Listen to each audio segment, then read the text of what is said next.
एक बार की बात है।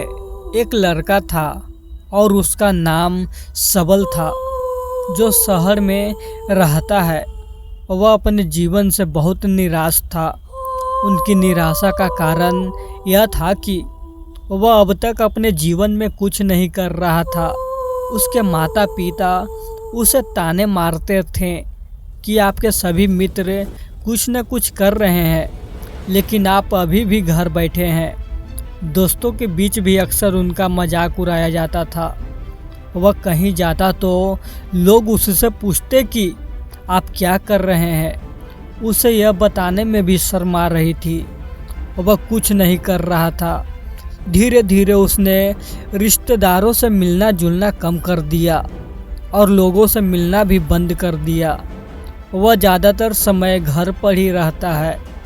वह अकेला रोता है और भगवान को कोसता है और अपनी किस्मत को दोष देता है। अब उसे अपना जीवन बोझ लगने लगता है।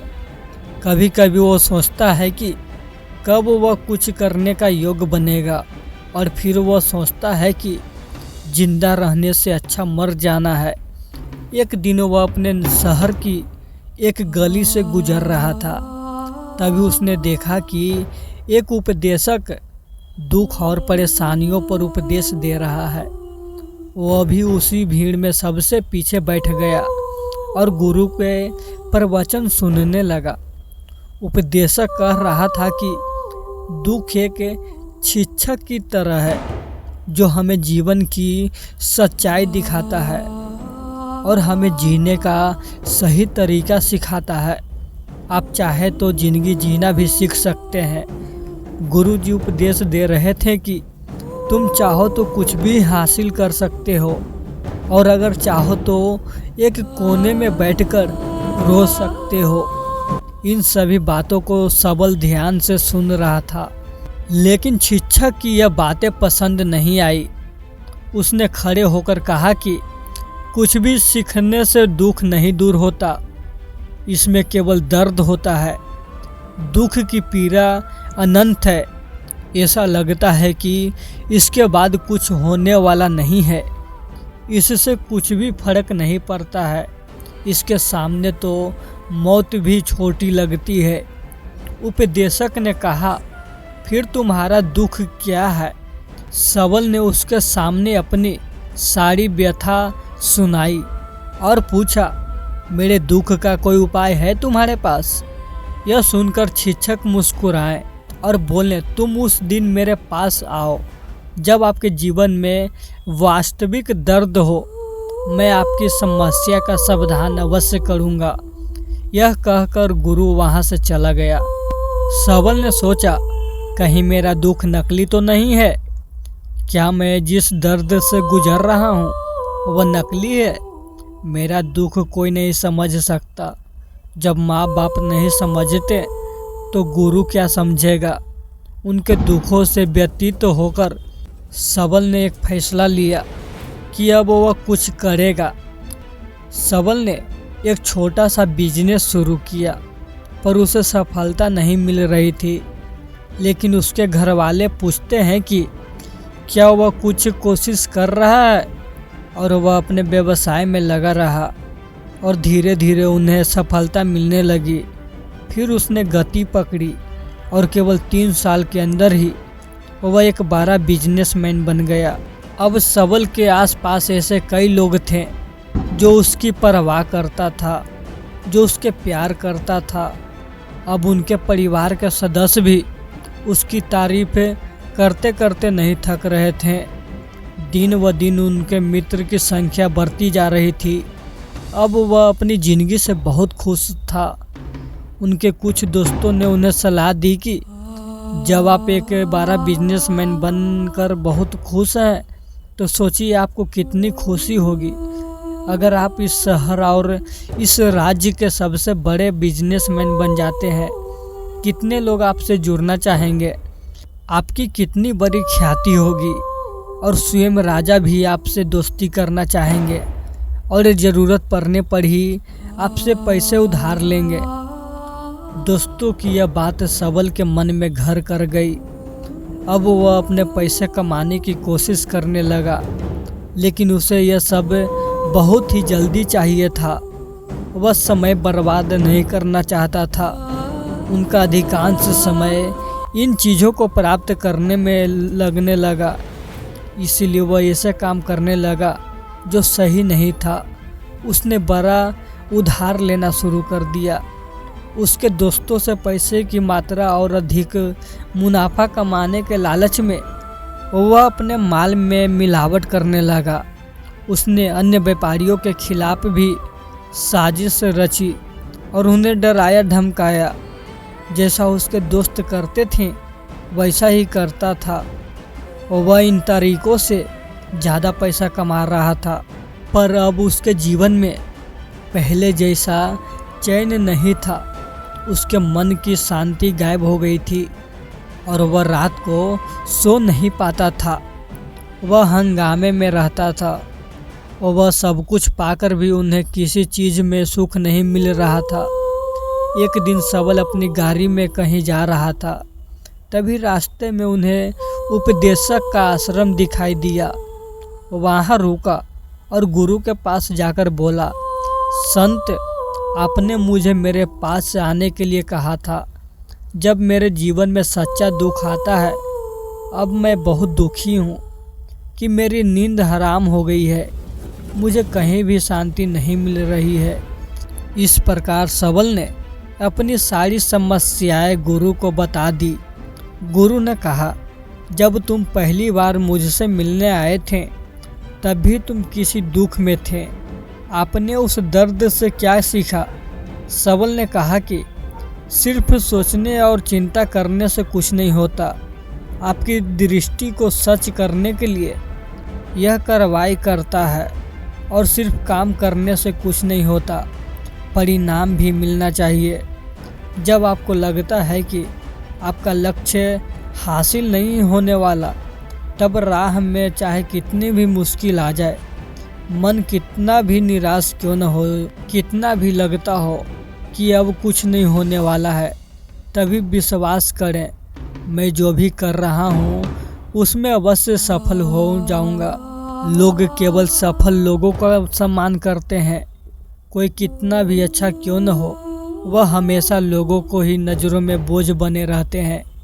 यह सब सुनकर उपदेशक मुस्कुराया और बोला, जब आपके पास है तो यह वास्तविक दुख नहीं है। अपने जीवन में वास्तविक दुख आए तब मेरे पास आओ, मैं उसे ठीक कर दूंगा। सबल ने जाते समय साधु को सोने के सिक्कों से भरा घड़ा भेंट किया। घड़े को देखकर गुरु ने कहा कि यह मेरे किसी काम का नहीं है। उस पेड़ के नीचे गड्ढा खोदकर गाड़ दो। सबल ने घड़े को पेड़ के नीचे दबा दिया, जैसा कि गुरु ने बताया, और वहाँ से चला गया। कुछ दिनों से कारोबार ठीक चल रहा था, लेकिन व्यापार के गलत तरीके के कारण धीरे धीरे उससे व्यापार में घाटा होने लगा।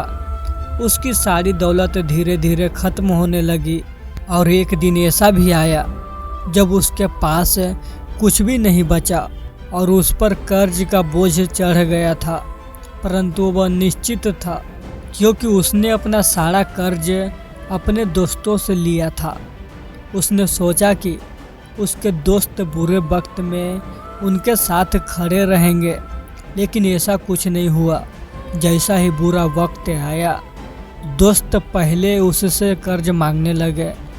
अगर उसने कर्ज नहीं लौटाया तो उन्होंने जान से मारने की धमकी भी दी। उनके सभी शुभ चिंतक और प्रियजन उससे दूर हो गए। उसके दोस्त जो उसके साथ मस्ती किया करते थे, अब उससे दूर भाग रहे थे। उसका परिवार उसकी गलतियां और कमियां गिनने लगा। उनकी सारी संपत्ति नीलाम कर दी गई और उसके पास कुछ भी न बचा। जब उसने अपने पिता से मदद मांगी, पिता ने कहा कि मेरे पास थोड़ी सी संपत्ति है, मैं तुम्हारे माँ को क्या कहूँगा। अगर मैं तुम्हें दे दूँ, यह संपत्ति हमारा अंतिम उपाय है। सबल के मन में गहरा दुख छा गया। उसके आसपास कोई भी नहीं था जो उसके दुख को समझ सके, जो उसे संभाल सके। जनता के इस विश्वासघात के कारण वह अंदर से टूट चुका था। वह सोचने लगा कि अब जीने का क्या मतलब है, अब मौत ही मेरा सहारा है। और वह आत्महत्या करने के लिए पहाड़ी पर जा रहा था। तब उसे याद आया कि उस शिक्षक ने उससे कहा था, मेरे पास आओ जब तुम्हारे जीवन में वास्तविक दुख हो। सबल गुरु के पास गया और अपनी सारी व्यथा सुनाई। आंखों में आंसू लिए उसने कहा, हे गुरुजी, मेरे दुख का निवारण कीजिए। गुरु ने कहा, जब जीवन में असली दुख होता है तब मेरे पास आ जाना, मैं इसे ज़रूर ठीक करूँगा। सबल ने कहा कि ये क्या हो रहा है मेरी ज़िंदगी में, अभी दुख नहीं है तो आखिर असली दुख है क्या? गुरुजी ने सबसे पहले कहा कि पहले मुझे बताओ कि आपने अपने दुख से क्या सीखा। सबल ने कहा कि मैंने वह सीखा जो लोग हमारे जीवन में आते हैं वह हमारी सफलता और प्रगति के कारण वो हमें धोखा जरूर देंगे, क्योंकि बुरे समय में वे हमारे साथ नहीं खड़े होंगे। वे अच्छे समय में ही हमारा फ़ायदा उठाएंगे और बुरे समय में हमें छोड़ देंगे। उन लोगों पर ही भरोसा करें जो हमारे बुरे समय में हमारे साथ खड़े होते हैं, लेकिन ऐसे लोग बहुत कम होते हैं। लेकिन जिनके पास हैं उन्हें उनकी सराहना करनी चाहिए, उनका अपमान नहीं करना चाहिए। मैंने कभी भी किसी के खिलाफ साजिश नहीं रचना चाहिए। अपना काम ईमानदारी और धैर्य से करें और कभी लालची मत बनो। अपने सारे दुख, दर्द और अनुभव बयां करने के बाद सबल गुरुजी के सामने आंखों में आंसू लिए बैठ गया। कुछ देर बाद साधु उठे और पेड़ के नीचे एक गड्ढा खोदा और घड़ा निकाल लिया जो सोने के सिक्कों से भरा हुआ था। उसने सबल को देकर कहा, मेरे पास आओ जब तुम्हारे जीवन में वास्तविक दुख हो। सबल ने अपने शिक्षक को धन्यवाद दिया और उसे प्रणाम करके चला गया। उस पैसे से उन्होंने एक छोटा सा व्यवसाय शुरू किया। अब वह छोटा व्यापारी बनकर भी खुश है। उन्होंने पूरी लगन और ईमानदारी से कारोबार किया। जल्द ही वह अपने शहर का एक बड़ा व्यापारी बन गया। उनका जीवन सुख सुविधाओं से भरा हुआ था। लेकिन कोई कितना भी अच्छा क्यों न हो, लेकिन उसका जीवन में दुख आता है तो सबल के जीवन में भी दुख आते थे, अपने माता पिता की मृत्यु के रूप में। वे दोनों एक ही दिन मर गए। सबल अपने माता पिता से बहुत प्यार करता था, इसलिए उनके निधन से उन्हें गहरा सदमा लगा। वह शव को ले गया, दोनों को शमशान घाट ले गया जहां अंतिम संस्कार किया गया।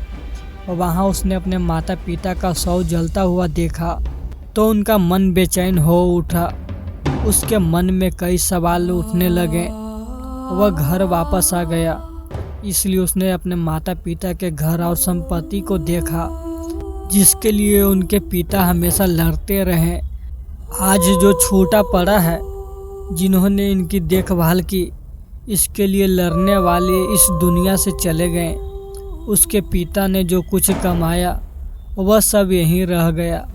एक दिन पहले तक उसके पिता मारपीट करते थे किसी के साथ उसकी संपत्ति के लिए। आज भी वो खुद इस दुनिया से चले गए। उसका मन ऐसे अनेक विचारों के बवंडर में था। वह अंदर से अकेला और डरा हुआ महसूस कर रहा था। वह खाली महसूस कर रहा था। उसे लगा कि कुछ है, वह समझ नहीं सका, इसलिए वो गुरु के पास गया। उसे देखकर गुरुजी ने कहा, क्या जीवन में कोई दुख है? सबल ने कहा, वैसे तो जीवन में कोई दुख नहीं है, सब कुछ अच्छा चल रहा है, लेकिन आज मेरे माता पिता का देहांत हो गया है। मैं इस घटना से बेहद दुखी हूँ और मैं परेशान हूँ। गुरुजी ने कहा, इसमें दुखी होने की क्या बात है। एक दिन सबको अपनों को मरना है। कोई नहीं कभी जिया है और न कभी रहेगा। एक दिन मुझे भी मरना है। शायद तुम कल ही मर जाओगे या आप आज भी मर सकते हो। सबल ने कहा, क्या कह रहे हो गुरुजी? मैं भी मर जाऊंगा, लेकिन मैं अभी जवान हूँ।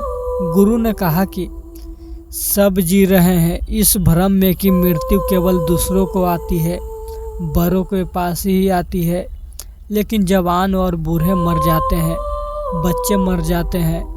मौत का उम्र से कोई लेना देना नहीं है। यह सभी को प्रभावित करता है। मास्टर जी के बातें सबल के मन में घर कर गई और वह चुपचाप चला गया। लेकिन उसका मन अभी भी बेचैन था। वह खाली महसूस कर रहा था। वह सारा दिन अपने बारे में ही सोचता रहा कि वह कौन है, वह इस दुनिया में क्यों आया, क्या जीवन का लक्ष्य केवल चीज़ों को खाना और मरना है। ऐसे कई सवाल उसके दिमाग में लगातार उठ रहे थे, लेकिन उन्हें अपने किसी भी सवाल का जवाब नहीं मिल रहा था और उसका दुख दिन ब दिन बढ़ता ही जा रहा था। इसलिए कुछ दिन बाद वह फिर से गुरुजी के पास पहुंचा और बोला, हे स्वामी, मैं बहुत दुखी हूँ, क्योंकि मैं यह नहीं जान पा रहा हूँ कि मैं कौन हूँ और मैं इस दुनिया में क्यों आया हूँ। यह सुनकर गुरुजी मुस्कुराए और बोले, आज आपके जीवन में पहली बार सच्चा दुख उत्पन्न हो गया है। यह वास्तव में दुख कहलाने के लायक है। हम नहीं जानते हैं कि हम कौन हैं, हमें क्यों आए हैं, क्या करें, कैसे करना है। सबल ने अपने गुरु से कहा कि उसकी दुर्दशा दूर करें। गुरु ने कहा कि हम सभी इंसान हैं, जीवन भर संग्रह करते रहते हैं। सबल ने कहा कि सभी इंसान जीवन भर धन, सम्मान, परिवार, प्रतिष्ठा, मित्र, शत्रु आदि जमा करता है। गुरु ने पूछा, क्या हम एकत्रित की गई चीज़ों में से कुछ भी अपने साथ ले जा सकते हैं? सबल ने कहा, कोई भी इंसान अपने साथ कुछ भी नहीं ले जा सकता, वह सिर्फ अकेला ही जाता है। मेरे माता पिता भी अपने साथ कुछ भी नहीं लेकर गए। सब कुछ धन संपत्ति वैभव सब कुछ यहाँ पर छोड़ कर गए।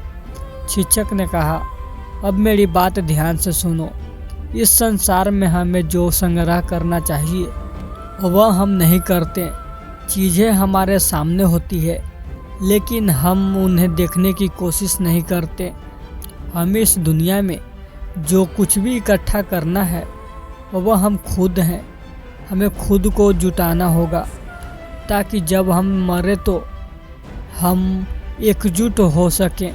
हम अंदर से बटे हुए हैं। हम प्यार, नफरत, गुस्सा, ईर्ष्या में बटे हुए हैं। क्रूरता, धन, स्थिति, प्रतिष्ठा, सम्मान, पहचान, धर्म, जाति, सैकड़ों हजारों ऐसी चीज़ें और इच्छाओं में हम विभाजित हैं और टुकड़ों में जीवन जी रहे हैं।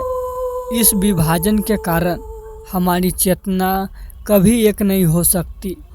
हमारी चेतना शक्ति बिखरी हुई है, इसलिए हमारे पास इतना समय नहीं है, इतनी ऊर्जा नहीं है कि हम मुड़ सकते हैं और अपने भीतर देख सकते हैं। वास्तव में धन, सम्मान और सुविधाओं का अभाव, लोग इसे दुख समझते हैं और जीवन भर के लिए जो दुख कर के रोते रहते हैं और समाधान खोजने का प्रयास करते रहते हैं, उन्हें अपना समाधान कभी नहीं मिलेगा।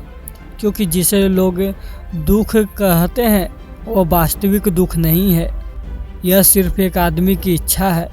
उसकी इच्छा कभी पूरी नहीं होती, इसलिए व्यक्ति को कभी उनके प्रश्नों का समाधान नहीं मिलता। इसीलिए इन सब से दूर रहें। यदि आप अपने दुखों का अंतिम समाधान चाहते हैं तो सबसे पहले खुद को समेटो। इस दुनिया से अपनी ऊर्जा वापस ले लो और इकट्ठा करो। अपने आप पर ध्यान केंद्रित करो, स्वयं पर ध्यान दो। अपने मृत्यु से पहले अपने आप को जानने की कोशिश करो, बिखरो मत। सबल ने कहा, तो गुरुजी, क्या हम इस संसार को छोड़ दें? हमारी सभी इच्छाओं को मार देना चाहिए? किसी से प्रेम नहीं करना चाहिए, धन संग्रह नहीं करना चाहिए, सम्मान की आशा छोड़ देनी चाहिए।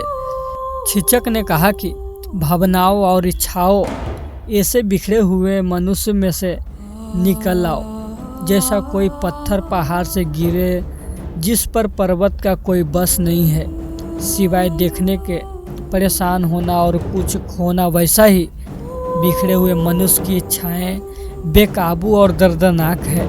उसका अनियंत्रित मन इच्छा करता रहता है और कल्पना करता रहता है और यह दुख देता है। लेकिन जब एक व्यक्ति अपने मन को एकत्रित करता है तो वह जो कुछ भी करता है वह उसके नियंत्रण में होता है। फिर उसकी इच्छा से इच्छाएं भी उत्पन्न होती है। सबल ने कहा कि आपने मेरे असली दुख का समाधान कर दिया। आपका बहुत बहुत धन्यवाद। अब से मैं खुद को समेटने का, खुद को तराशने की कोशिश करूँगा। गुरुजी ने कहा कि मानव शरीर में बहुत ऊर्जा और शक्ति है, लेकिन यह फालतू के कामों में बटा हुआ है, बेकार की बातों में लगा हुआ है। यह एक बहुत ही शक्तिशाली मशीन की तरह है। एक बच्चे के हाथ में रखा जा रहा है और वह बिना सोचे समझे अपनी शक्ति बर्बाद कर रहा है और बिना किसी नियंत्रण के। इसलिए इसे शक्ति पर ध्यान दे, अपनी चेतना और इसे इकट्ठा करें। सबल को अपने प्रश्नों का उत्तर मिल गया। उसने अपने गुरु को शुक्रिया अदा किया और चुपचाप चला गया। दोस्तों, उम्मीद है आपको यह कहानी पसंद आई होगी। अगर आपको यह कहानी पसंद आई हो तो अपने दोस्तों और परिवारों के साथ ज़रूर शेयर करें। आपका कीमती समय देने के लिए बहुत बहुत धन्यवाद।